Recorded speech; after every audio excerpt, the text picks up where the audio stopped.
अक्सर लोग जो है वो स्टॉक मार्केट के अंदर ट्रेड के ऊपर फोकस करने से ज़्यादा वो लॉस से डरते रहते हैं कि कहीं लॉस ना हो जाए, कहीं लॉस ना हो जाए।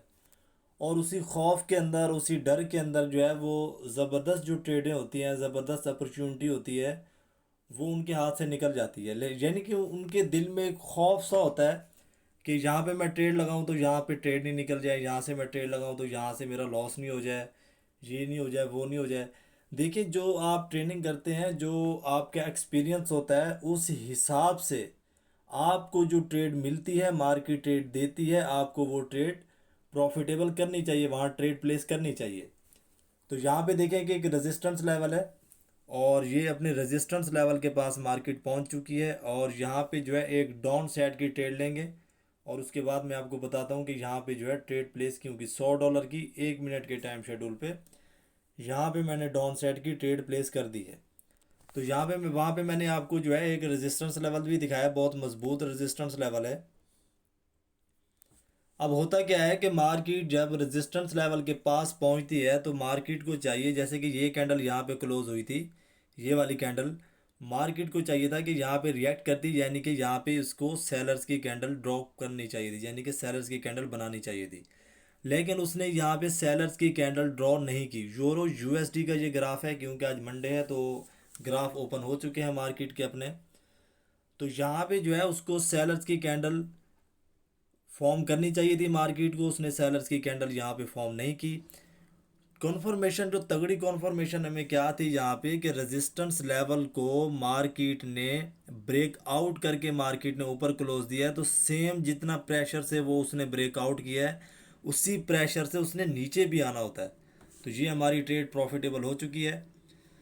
यानी कि मार्केट को रेजिस्टेंस लेवल के पास आके रिएक्ट करना था और उसी प्रेशर से मैंने पहले भी एक दो वीडियो के अंदर एक बहुत आसान सी मिसाल समझाई है आपको कि एक जो है बाल्टी भरी हुई है पानी की, अगर आप यानी कि उसके अंदर जग को दबा दें, खाली जग को, और फिर आप उस जग को अचानक से छोड़ेंगे तो वो प्रेशर के साथ ऊपर आएगा। तो सेम यही चीज़ होती है सपोर्ट लेवल के पास और रेजिस्टेंस लेवल के पास। जब ऐसा प्रेशर क्रिएट होता है तो अगली कैंडल के अंदर हमें ज़बरदस्त जो है वो प्रेशर मिलता है और वहाँ पे जो है हम, हमारे पास अपॉर्चुनिटी होती है कि वहाँ पे हम अपनी ट्रेड को प्रॉफिटेबल कर सकते हैं। तो गाइस, यहाँ पे जो है हम बाय साइड की यहाँ पे ट्रेड प्लेस करेंगे और मैं आपको बताता हूँ कि यहाँ पे मैंने बाय साइड की ट्रेड प्लेस क्योंकि 5 मिनट के टाइम शेड्यूल पे $100 की बाय साइड की हम यूरो यूएसडी पे ट्रेड प्लेस करने लगे हैं। तो यहाँ पे मैंने बाय साइड की ट्रेड प्लेस कर दी है। अब मैं एक यहाँ पे बहुत ही ज़बरदस्त कैंडल फॉर्म हुई है, मैं आपको बताता हूँ कि ये कैंडल बेसिक क्या काम करती है। इस कैंडल के अंदर एक बहुत बड़ा राज छुपा हुआ, यानी कि इस कैंडल को, सिर्फ इसी कैंडल को अगर आप समझ लें तो आप 2 या 3 घंटों के अंदर अगर ये कैंडल फॉर्म होती है, आप 1 से 2 तगड़ी ट्रेड है यहाँ पे जो है प्लेस कर सकते हैं। 2 से 3 प्रॉफिटेबल ट्रेड है यहाँ से निकाल सकते हैं। अब मैं इसको जो है आपको समझाता हूँ कि इस कैंडल की रिजेक्शन प्रेशर, इस कैंडल के अंदर ऐसा क्या छुपा हुआ है कि ये एक बहुत ज़बरदस्त यानी कि एंट्री है हमारी, बहुत ज़बरदस्त ग्रीन सिग्नल है हमें ट्रेड का।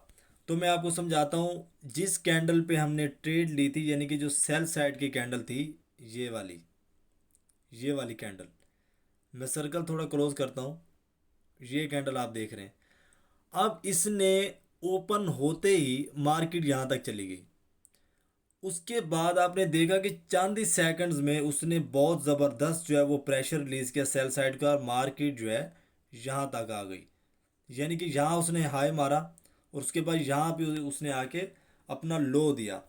उसके बाद हुआ क्या कि बॉडी सिर्फ इतनी सी बनी। इतनी सी बॉडी बनने के बाद जो सबसे ज़्यादा रिजेक्शन थी, जो टेल था, वो किस जानिब था? ये है सेलर्स का टिल और ये है बायर्स का। अब आप यहाँ पे देख रहे हैं मिनिमम 5 या 4 गुना ज़्यादा टिल यहाँ पे बायर्स का है, यानी कि बायर्स की बड़ी ज़बरदस्त रिजेक्शन है। और सिर्फ इतनी सी बॉडी के अंदर एक प्रेशर भरा हुआ बायर्स का, जो यहाँ पे रिलीज़ हो सकता है। यहाँ पे रिलीज़ होगा और तगड़ी कैंडल बनेगी बायर्स की, 1 या 2 या यहाँ तक भी ये जो है जा सकती है मार्केट, क्योंकि यहाँ पे सिर्फ इस छोटी सी बॉडी के अंदर एक भरपूर जो है वो बंद है, प्रेशर जो कभी भी रिलीज हो सकता है और हमारी जो है ट्रेड प्रॉफिटेबल हो सकती है। और यहाँ पे मार्केट सेल साइड नहीं जा सकती क्योंकि यहाँ पे एक डबल और कंफर्मेशन हमें मिल गई है हैमर की। और हैमर के अंदर भी क्या चीज़ यानी कि फॉर्म हुई है, प्रेशर इसके अंदर भी कैद हो चुका है बायर्स का, जो कि अभी रिलीज़ होगा। और ये बहुत ज़बरदस्त अपॉर्चुनिटी होती है, बहुत ज़बरदस्त पॉइंट होता है यहाँ पे बायर्स के साथ जाने का। अगर सेल साइड भी हो, सेल साइड बिल्कुल इसी के अपोजिट है, यानी कि जैसे कि बायर साइड का यहाँ पे प्रेशर है तो सेल साइड भी इसके बिल्कुल ऑपोजिट है। यानी कि यहाँ पे कैंडल बनी ये, और यहाँ यानी कि टिल काफ़ी लंबा होना चाहिए, तो यहाँ पे कैद हो जाता है सेलर्स का प्रेशर। तो आपने वहाँ पे बाय साइड की एंट्री बिल्कुल भी प्लेस नहीं करनी, जैसे यानी यानी कि यहाँ पे मैंने आपको बायर्स की एंट्री समझाई, सेम वही सेल साइड पे आपने कुलिया इस्तेमाल करना है। तो यहाँ पे आप देख लें कि यहाँ पे प्रेशर रिलीज हो चुका है इस कैंडल के अंदर, मारूबुजू कैंडल बनी है बायर्स की। हालांकि जैसा कि फॉर्म हुआ था, प्रेशर था यहाँ पे सेलर्स का, तो मार्केट को सेल साइड आना चाहिए था। लेकिन एक आईक्यू लेवल होता है मार्केट के साथ, अगर आप जुड़े रहते हैं मार्केट के साथ, आप यानी कि टाइम स्पेंड करते हैं, तो आपको कैंडल की लैंग्वेज का पता चल जाता है। तो यहाँ पे बायर साइड की मैंने यहाँ पे ट्रेड प्लेस की है 5 मिनट के टाइम शेड्यूल पे। और वो ट्रेड जो है अगली कैंडल पे उसका रिजल्ट आ जाना है, यानी कि एक कैंडल ये रनिंग में है, अगली कैंडल पे उसका रिजल्ट आ जाना है। अगर ये कैंडल यहाँ पे क्लोज दे देती है सेलर्स की, तो यहाँ पे एक रेजिस्टेंस लेवल क्रिएट हो जाएगा, यानी कि मार्केट अपसाइड गई, उसने रेजिस्टेंस लेवल क्रिएट किया, रेजिस्टेंस लेवल के बाद मार्केट नीचे आई, मार्केट नीचे आने के बाद यहाँ पे अगर क्लोज देती है तो ये दोबारा एक रेजिस्टेंस लेवल क्रिएट हो जाएगा। तो ये एक बहुत यानी कि अहम सिग्नल होते हैं। यहाँ पे अगर थोड़ी सी मिस्टेक भी की जाए तो जो ट्रेड होती है वो लॉस में भी बुक हो सकती है। यानी कि अगर सेम मैं यहाँ पे गलती करता कि यहाँ पे बायर्स तो एक्टिव हुए, ये आप कैंडल देख रहे हैं कि बायर्स के पास इतनी पावर नहीं है, बायर्स इतने एक्टिव नहीं है। अगर मैं सेल साइड आता तो यहाँ पे आप देख लें कि मार्केट कितनी अप साइड जा चुकी है, यानी कि बाय साइड जा चुकी है। तो यहाँ पे अब तीसरी जो हमें मज़ीद तगड़ी कॉन्फर्मेशन मिली है कि जिसने हमें बिल्कुल भी इस चीज़ से बेखौफ कर दिया है कि हमारी जो ट्रेड है वो लॉस होगी, वो ये है। मैं अपनी मिनिमम हर वीडियो में आपको ये समझाता रहता हूँ ये फॉर्मेशन, कि पहली कैंडल ग्रीन, ये वाली, उसके बाद ये रेड, ये जो हैमर कैंडल बनी है, उसके बाद फिर ग्रीन, फिर रेड। अब ये कैंडल ग्रीन में क्लोज होने जा रही है, यानी कि अपने फॉर्मेशन के मुताबिक ये कैंडल ग्रीन में क्लोज होगी, तो हमारी ट्रेड जो है वो ऑटोमेटिक प्रॉफिटेबल हो जाएगी।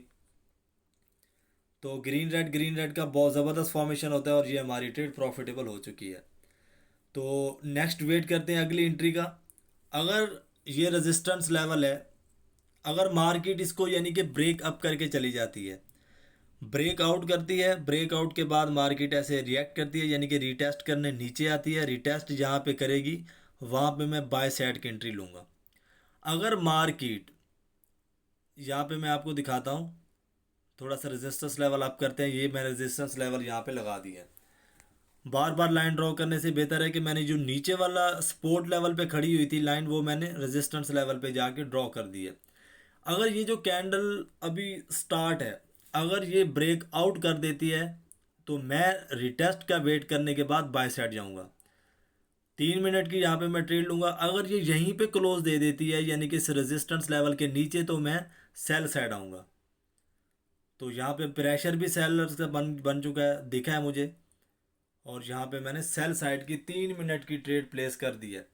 अब इसका आसान सा कुलिया मैं आपको समझाता हूँ। यहाँ पे जो बिगनर्स हैं, यानी कि जिनके पास एक्सपीरियंस नहीं है, उन्होंने देखा कि यार यहाँ पे जो है ना मार्केट ने नीचे रिटेस्ट किया, सपोर्ट लेवल क्रिएट किया, मार्केट ने अब बाय साइड जाना है। जनाब यहाँ पे रिटेस्ट तो उसने किया, लेकिन रिटेस्ट उसने किया है रेजिस्टेंस लेवल के पास पहुँचने के लिए दोबारा।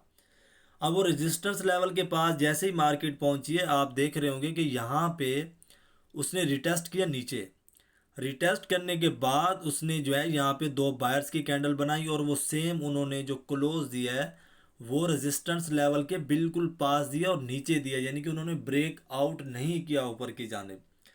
तो ये जो रिएक्ट माना जाएगा वो सेल साइड माना जाएगा, यानी कि मार्क की जो सेलर्स हैं वो इंटरेस्टेड है अभी मार्केट को, यानी कि अपने हैंडल करने के लिए। तो कंट्रोल जो है वो अब मार्केट का सेलर्स के पास है, मार्केट के अंदर सेलर्स इंटरेस्टेड हैं कंट्रोल पाने के लिए। तो अब ये जो है देखें कि सेलर्स की कैंडल भी फॉर्म हो चुकी है। जो सेलर्स की कैंडल फॉर्म हुई है उसने भी ब्रेकआउट नहीं किया। ये जो रेजिस्टेंस लेवल है यहाँ का उसने भी ब्रेकआउट नहीं दिया, वो भी नीचे ही क्लोज हुई है। तो ये अब हमें जो है 99% यहाँ पे बिलीव हो चुका है बिहेव का, जैसे कि मार्केट ने यहाँ पे दिखाया है कि मार्केट जो है अब सेल साइड जाने वाली है। तो यहाँ पे जो है बड़ी ज़बरदस्त यानी कि एंट्रियाँ होती हैं, बिल्कुल सोच समझ के। यहाँ पे जो है आपने इस एरिया के अंदर बिल्कुल भी गलती नहीं करनी, क्योंकि गलती की गुंजाइश नहीं होती। अगर यहाँ पे हम यानी कि बायर्स को दे के बाय साइड चले जाते तो आप देख रहे हैं कि मार्केट जो है बिल्कुल भी वहाँ पे उसने यानी कि सेलर्स ने यहाँ पे कंट्रोल हासिल किया हुआ है। और यहाँ पे जो सबसे मजबूत सिग्नल होता है वो होता है ये वाला रिएक्ट का, यानी कि रेजिस्टेंस लेवल था, रेजिस्टेंस लेवल के पास जैसे उसने रिएक्ट किया तो उसके पास हो ही नहीं सकता कि मार्केट अपसाइड जाए। तो 10 में से 1% होता है कि मार्केट जो है वो यानी कि एक भारी इन्वेस्टमेंट की वजह से मार्केट ब्रेकआउट करके रिएक्ट करके अपसाइड चली जाए। नहीं तो मार्केट अपने रूल्स फॉलो करती है, जैसे कि यहाँ पे वो आई, उसके बाद उसने रिएक्ट किया, उसके बाद उसने सेलर्स की कैंडल बनाई। अब सेलर्स ने कंट्रोल हासिल करना था तो मार्केट ने बायर्स की 2 कैंडल बना के सेम रेजिस्टेंस लेवल के पास जाके उसने क्लोजिंग दी, और उसके बाद मार्केट सेल साइड की तरफ ट्रैवल करने लगी है। तो इस कैंडल के बाद जो है हमारा रिज़ल्ट आ जाना है इस ट्रेड का भी। देखेंगे यहाँ पे मैंने 3 ट्रेडें प्लेस की हैं और तीनों ही ट्रेडों के अंदर बहुत ही ज़बरदस्त पॉइंट थे। आपको जो है ये पॉइंट समझने चाहिए। आप अपनी किताब के ऊपर जो है यानी कि कॉपी और पेन लें और उसके ऊपर जो है इसका स्केच बना लें। इसको जो है डबल टॉप भी माना जाएगा, यानी कि ये हमारी ट्रेड प्रॉफिटेबल हो चुकी है। यानी कि एक टॉप उसने बनाया, फिर रिएक्ट किया, फिर दूसरा टॉप बनाया, उसके बाद रिएक्ट करने के बाद मार्केट सेल साइड आ गई। तो यूरो यूएसडी का ग्राफ था गाइस, यहाँ पे हमने 3 ट्रेडें प्लेस की हैं आज। तो उसके बाद जो है मैं ट्रेड यहाँ पे प्लेस नहीं क्यों करूँगा, क्योंकि लाइव सेशन में मेरा टारगेट पूरा हो चुका है। तो चैनल को सब्सक्राइब अगर आपने नहीं किया है तो चैनल को सब्सक्राइब कर लें, बेल आइकन को दबा दें, ताकि डेली की इन्फॉर्मेटिव नॉलेज से भरपूर वीडियो है सबसे पहले आप तक पहुँचती रहें। ये मेरा नंबर आ रहा है डैशबोर्ड पे 0308501229। किसी भी चीज़ की अगर आपको समझ नहीं आती, यानी कि कैंडल्स की समझ नहीं आती, कैंडल्स के नाम नहीं आ रहे, आपको ग्राफ के बारे में समझ नहीं आ रही, ट्रेंड लाइन ड्रॉ करनी नहीं आ रही, वन टू ऑल कोई भी अगर आपको प्रॉब्लम होती है स्टॉक मार्केट के वाले से, ट्रेडिंग मार्केट के वाले से, तो आप व्हाट्सअप करेंगे, मुझे कॉल नहीं करेंगे, व्हाट्सअप करेंगे। अपना जो है आप मसला वहाँ पे बताएंगे और इंशाल्लाह ताला मैं कोशिश करूँगा कि आपके सवालों के जवाब दूँ, मैं आपकी बेहतर रहनुमाई करूँ। तो अपना बहुत सारा ख्याल रखिएगा गाइस, मिलते हैं नेक्स्ट वीडियो में। अब तक के लिए इतना ही, अपना बहुत सा ख्याल रखिए। फ़ी अमानुल्लाह, अल्लाह हाफिज़।